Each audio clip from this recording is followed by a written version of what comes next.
Hello friends, welcome again to my channel Asma's Botany. Okay, so today we will discuss about the topic that is the differences between the dominance and the epistasis. Okay, so in the previous videos I have already discussed about the epistasis definition and the two types of epistasis, that are the dominant and the recessive epistasis. Particularly about these two types I have already discussed with the cross of it, and what is the difference between these two types, the dominant and the recessive epistasis, I have already discussed in the previous videos. So you can watch that videos. Okay, so in this video we will discuss about the differences between the dominance and the epistasis. Okay, so first of all, in these two phenomenon, the dominance and the epistasis, one thing is similar. And what is this one thing? The one thing is, in the both types, some type of suppression or the masking of one thing by the another thing is taking place. Okay, so but this suppression is of different types.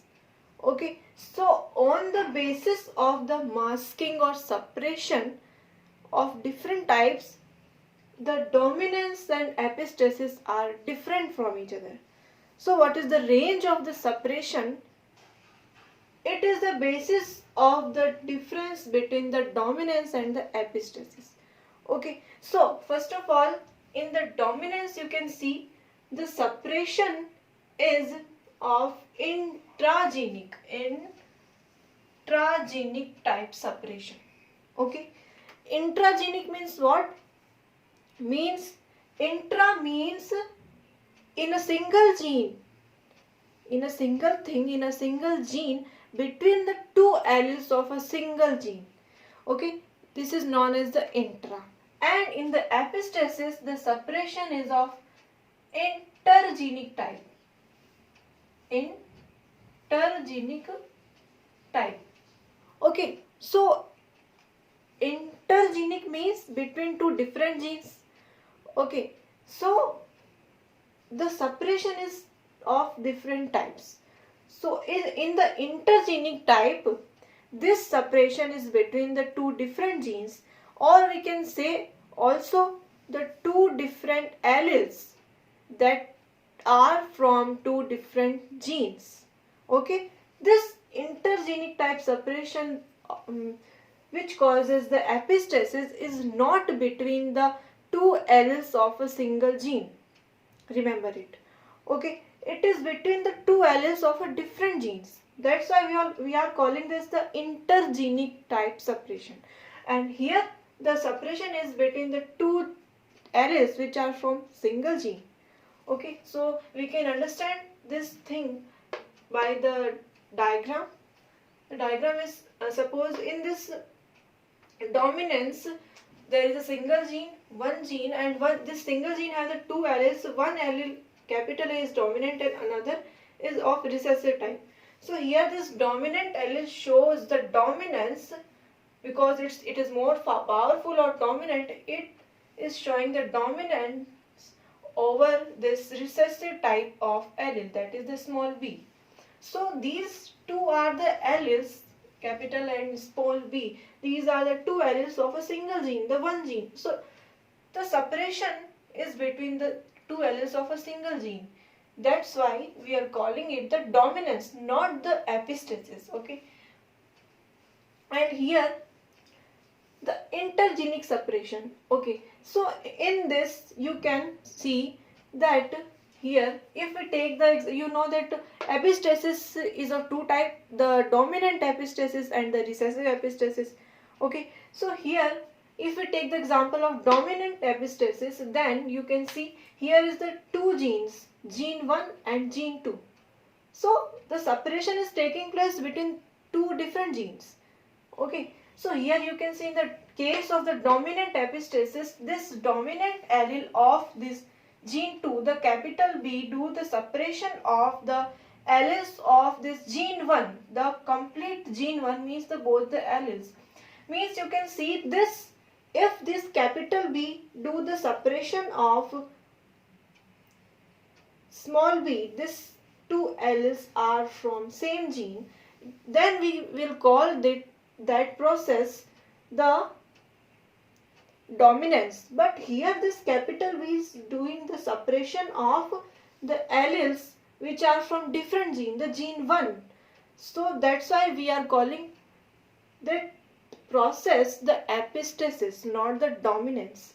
So here this, in the case of dominant epistasis, this capital B, the dominant allele of the gene 2 is doing the suppression of the capital A, the dominant allele of gene 1, and also the recessive allele of this gene 1. Means complete gene 1 is suppressed.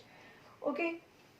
So overall you can understand the thing is that in the epistasis the two alleles are involved in the suppression, and the one allele which is doing the work of suppression of the allele which is from the different gene, gene 1 and gene 2. And in the recessive epistasis you can see this recessive allele of this gene 2 is doing the suppression of the both the alleles of this gene 1. So that's why we are calling this the process the epistasis. Okay. And what is the hypostatic gene and epistatic gene? I have already discussed. The gene 2 is here the epistatic gene. Means its allele is doing the work of suppression. Hypostatic gene is the gene 1 because it is suppressed. It can't express because of the suppression by this epistatic gene, the gene 2. Okay. So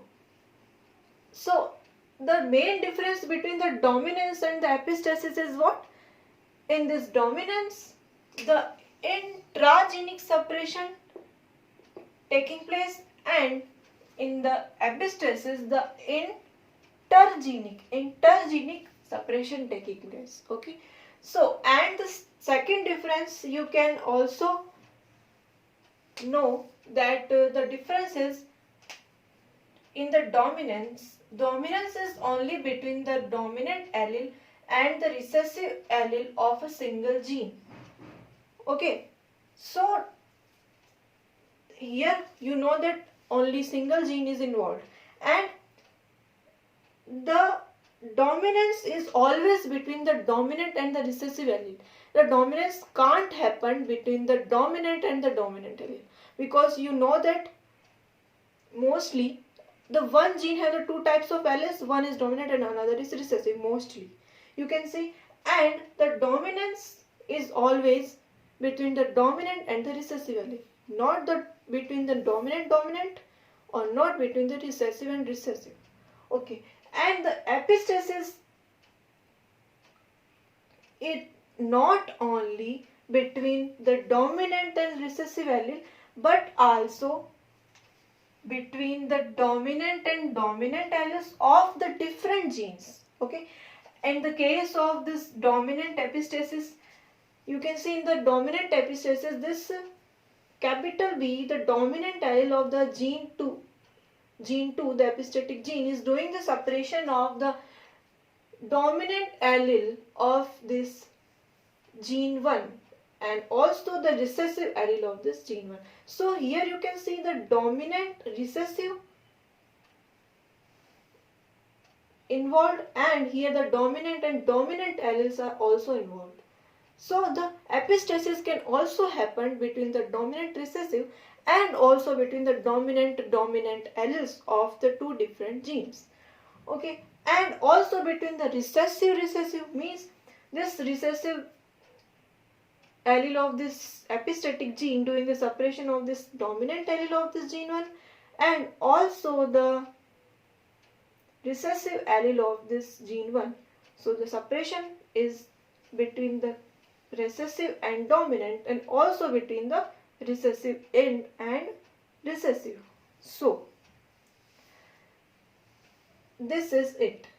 So the most important thing is the suppression in the dominance is the intragenic type, and in the epistasis the suppression is of intergenic type. Okay. So I hope you understood, and stay tuned for the next videos. In the next video we will discuss about the differences between the inhibitory gene interaction and the epistasis. And so stay tuned for the next videos, and if you like the videos, press the like button and share it, and don't forget to subscribe my channel Asma's Botany and press the bell icon for the latest update. Thank you.